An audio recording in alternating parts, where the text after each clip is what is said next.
Hey everybody, welcome to South Olympic Branch update number 89. I just got back home from the Pacific Northwest Region Convention in Surrey, BC, what they called the Surrey Excursion. And I've got some great stuff to show you from the convention, so let's get started. While I was at the convention, I entered a raffle and I actually won something. And I told my wife, I said, this thing is really cool. It's an Ultimation sander. And she goes, I don't care what it is, you actually won something.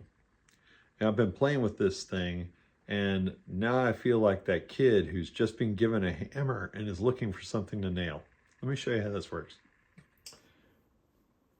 Okay, I got a little piece of scrap here, and I've got the angle here set to 90. And so I'm just going to put this little piece of sprue up against the wall here, and I'm going to slowly turn the sand disc. And you'll see some material there, and I'm kind of pushing it with my fingers. And now let's stop turning. And I had that set to 90. So let's see what that looks like. I can. It does make that curved end a nice flat end, so that's pretty cool. And then I set it to, or I had it set to 45, and I'm just gonna move that to 45. And another piece of scrap here. Can you see that? Yeah, you guys really can't see that. Okay, let me see if I can put it in here so I can hold it.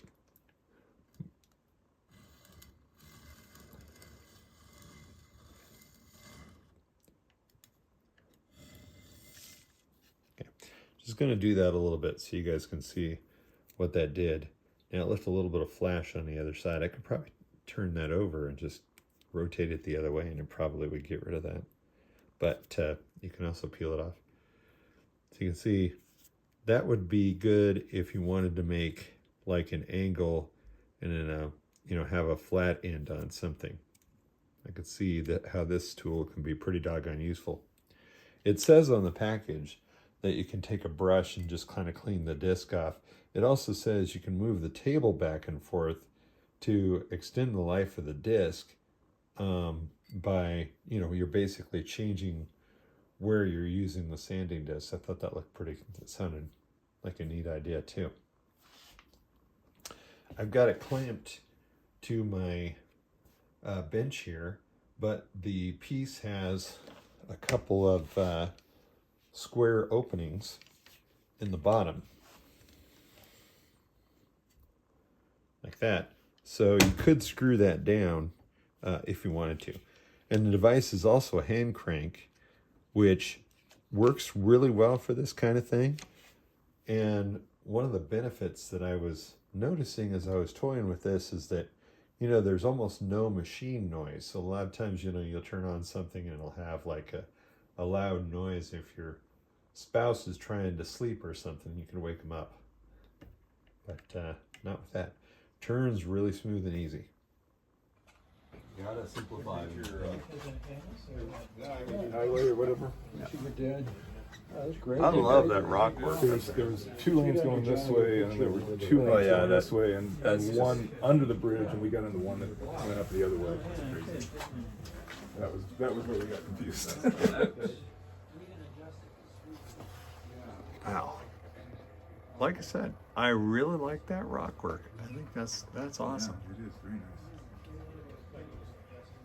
That actually is very close to what I imagined. What is this?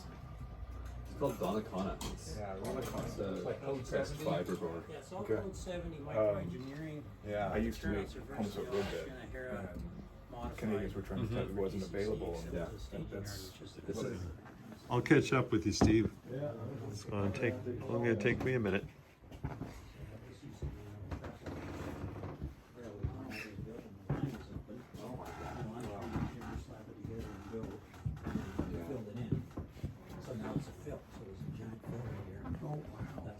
nice. It's gonna be really. Yeah. It is kind of funny, isn't it? It's like, I know that, you know, this is one of those layouts that he's going to be working on for a long time.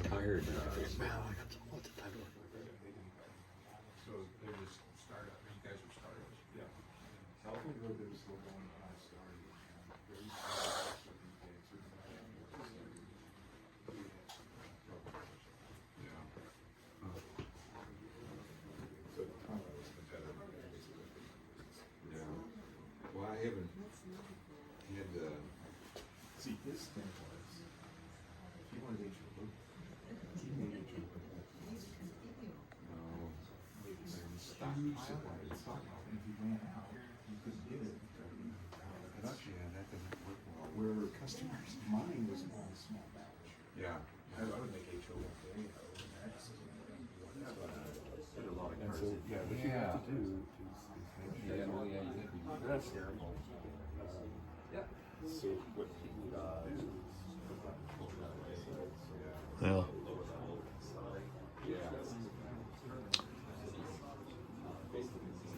Scott's layout goes on and on and on. I'm going to back off here so Scott's layout just goes on, and it's quite a stuff, sight though. to see.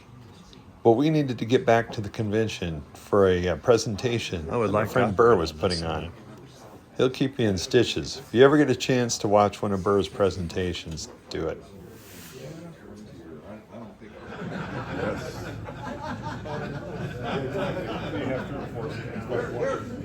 There are solutions, but they require discipline, and I didn't put the word discipline in this presentation. or my life, for that matter. So anyhow, this is just a picture of a gorgeous freight car caboose. I just wanted to show you what I meant by painting the wheels. I mean, you have to do that. You can't have this shiny silver. So it's just it's my thing.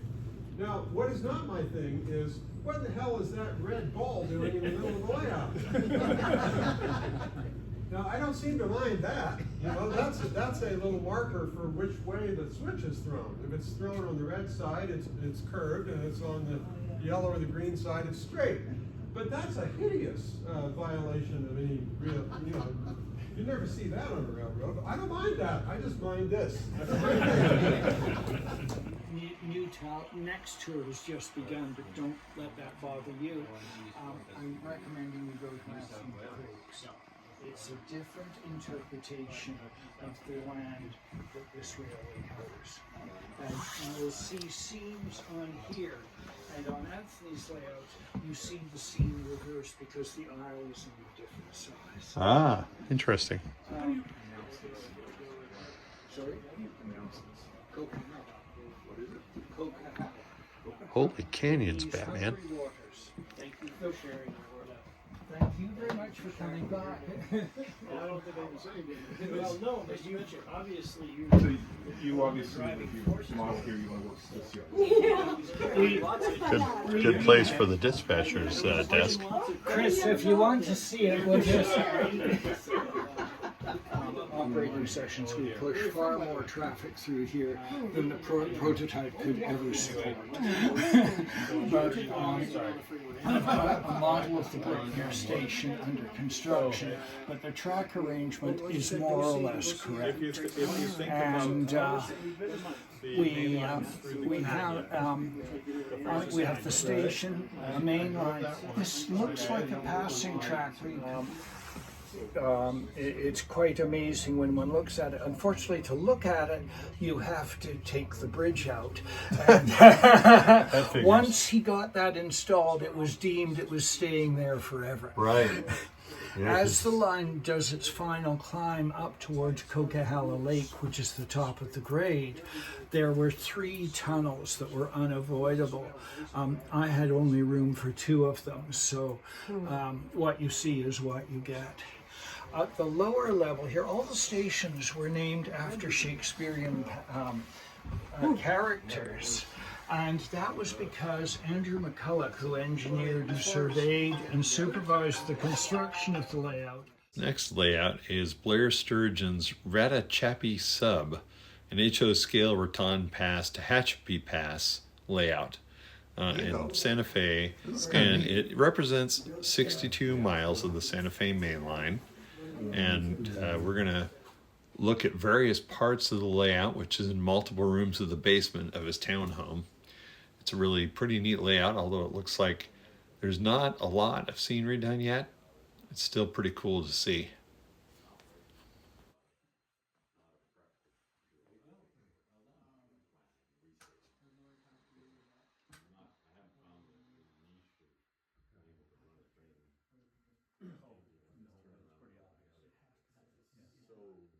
This layout has 3 levels that range from 28 to 64 inches high and a minimum radius of 32 inches. There's an 8-level helix with layout connections at levels 1, 4, 6, 7, and 8. Wow. So this is what you need to build then, Steve. Settle. This is what you need to build. I could do this in space. Yeah.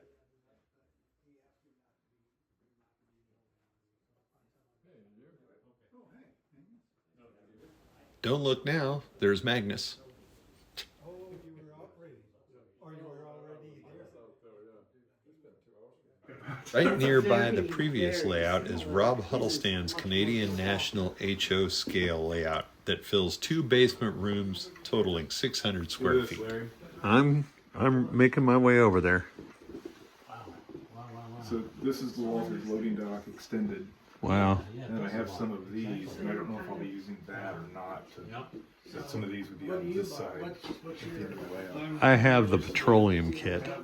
I have that. Yeah, I I was have a few of these. I was going to use that for part of my chemical plant, but I don't know if I'm going to end up using it for that. Well, if you don't, I might get it from you so I can block off one end of my. You gotta be CN because you can't be CP because your locomotives are too close. Wow. The double-deck design incorporates 2 10-track staging yards, 3 classification yards, and 2 main switching areas. There's a 2% climb and a 2.5 turn helix that connects the 2 levels. And locomotives started probably in January. So I've been spending all my time populating the layout with cars as well as programming all the locomotives as they go onto the ladder. COVID sighting. It's been a long haul with that, but I'm pretty much through that now. I mean, I got more stuff, but I don't want to put any more out. I think we all have more stuff. It's,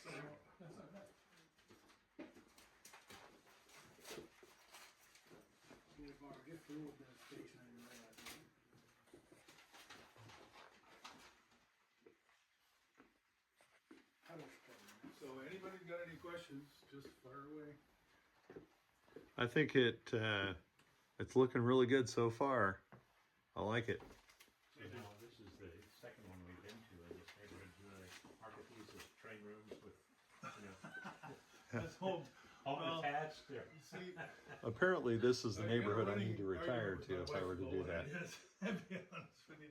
You know, the house that we came from before I retired and we moved in here, I had a purpose. It was like, My fellow layout tourists are discussing benchwork, and Steve is talking about how he uses pocket screws so that he can move structure of the layout around in case he needs to put a turnout right where his supporting structure is. Here's a joist right here. So one turnout needs to be here, one turnout needs to be here. So maybe you want both of them right here. This joist should not prevent that. While we were there, Bill Fawcett, who's a master model railroader from Spokane, was also there. Bill is encouraging people to work towards achievement program certificates for master model railroader, and I believe he was telling Rob that he had enough to get a civil certificate.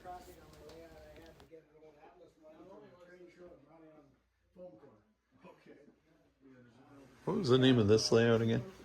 Right at that. No, this is. I don't remember what this one was. The Retachepi was the last one. Last one. This one was. I got 2 I don't remember what staging this one tracks was. of occupancy detectors. So Do you really? Yes. Ah, I love it. It's over on the other side. I'm always up for checking out a hobby shop, and so we went to Intercity Trains and Hobbies in Vancouver. And what do you know? There's Burr Stewart. This place had a lot of detail parts, and it was pretty cool to peruse that stuff. It's handy when you knock the firecracker antenna off a locomotive to be able to get another one. This was my second trip to Intercity Trains and Hobbies, and this time I rode with Alan and Chris. And Steve came along too.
This has got to be one of the best hobby shops I've been in forever.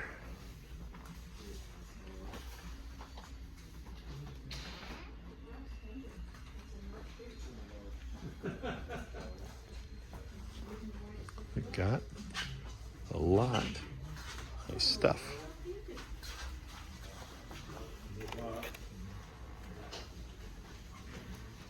I think maybe I could dust that with some yellow and have some Scotch broom.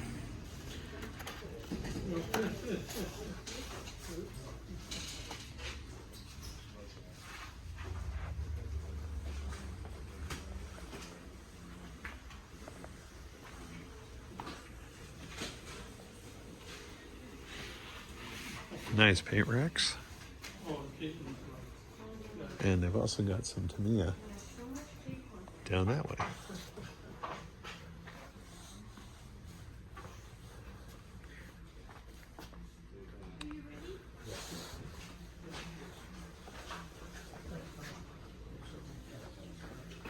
Oops. Nicely organized detail parts. I'm sorry? I'm like, nicely organized detail parts. To be honest, I'm kind of talking to my phone.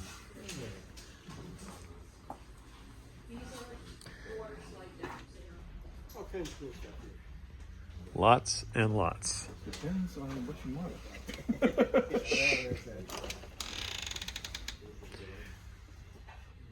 It's a free country, Steve. You could switch to HO. Ha ha ha. It is tempting. They had one prototype tour, and that was to the G3 Grain Transfer Facility in Vancouver. It's a 70-acre site where they have 3 balloon tracks. Dave said it takes about 9 hours to unload a 150-car train as it moves through the facility at about 1/4 mile per hour.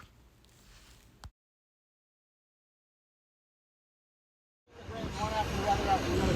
We don't unload cars one at a time. We unload trains in an entire train. So we have one sample, one grade, one weight.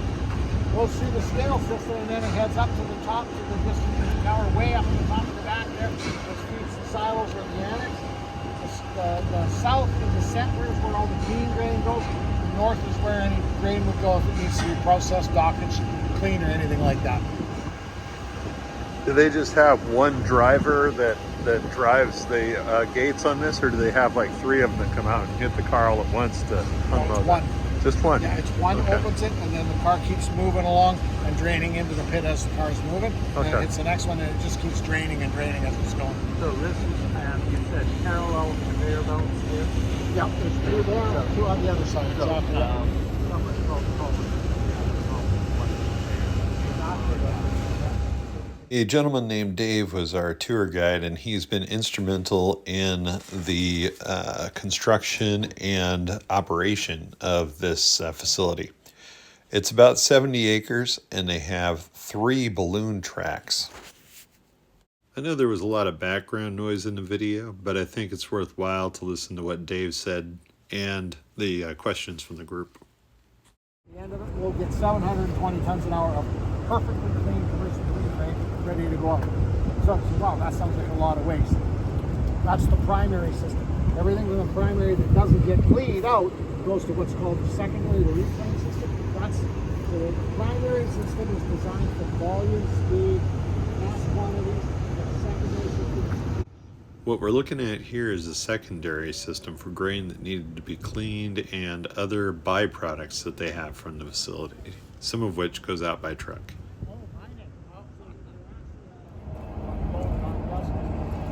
So it comes out of that annex. There are 2 belt conveyor systems, 4 belt conveyors in the base of the underside. They bring it to 2 ship loading belts. They carry it up there to that tower. So there's 2 belts inside that structure up there. Each one carries 3,250 metric tons per hour. So you're talking 6,500 cars per hour when you're loading 2 loaders. Right now, currently, we're only loading unloaded. Second load, I got 4 buckets out here. So we'll load about 30,000 tons of grain. You pump out ballast at the same time to keep her trim all the time. Okay. And then we have to follow that plan to a T.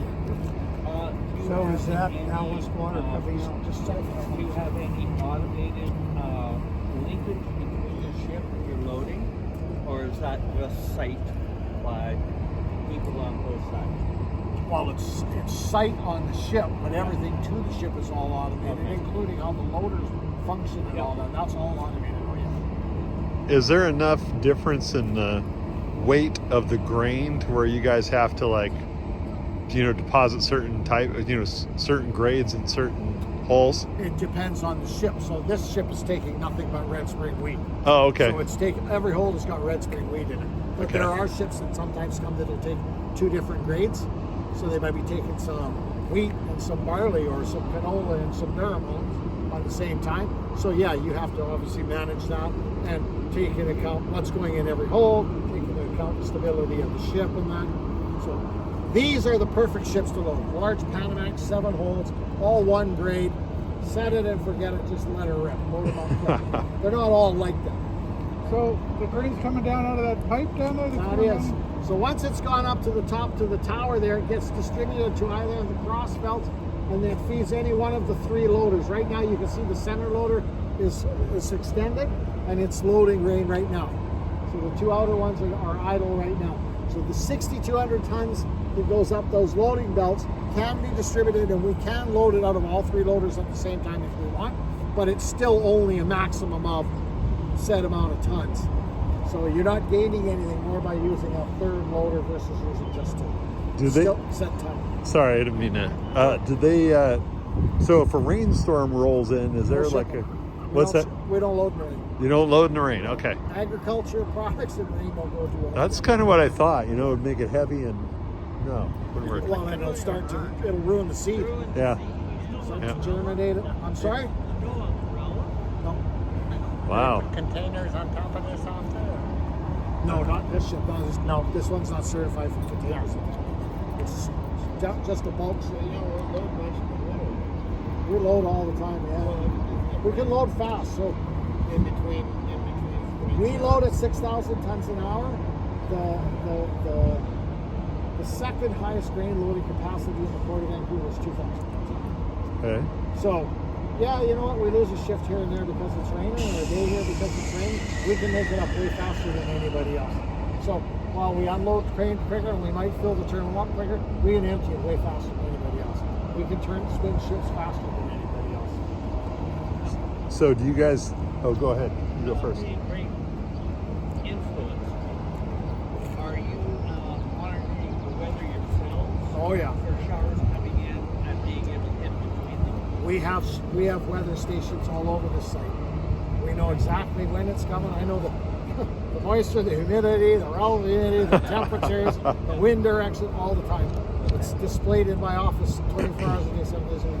So if you're loading this ship and there's a cell coming in 15 minutes, and you pull your...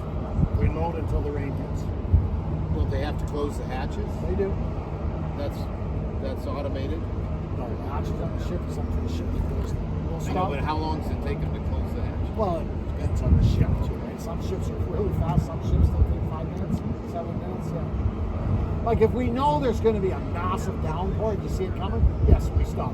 But if if it's like this and there's the odd cloud going on, there might be a shower or a burst, we're not stopping until it actually happens. So 30 seconds of rain in a hold on the green, it's not going to do any damage to it. Pouring rain for half an hour straight, you're probably going to have some problems with germination and stuff.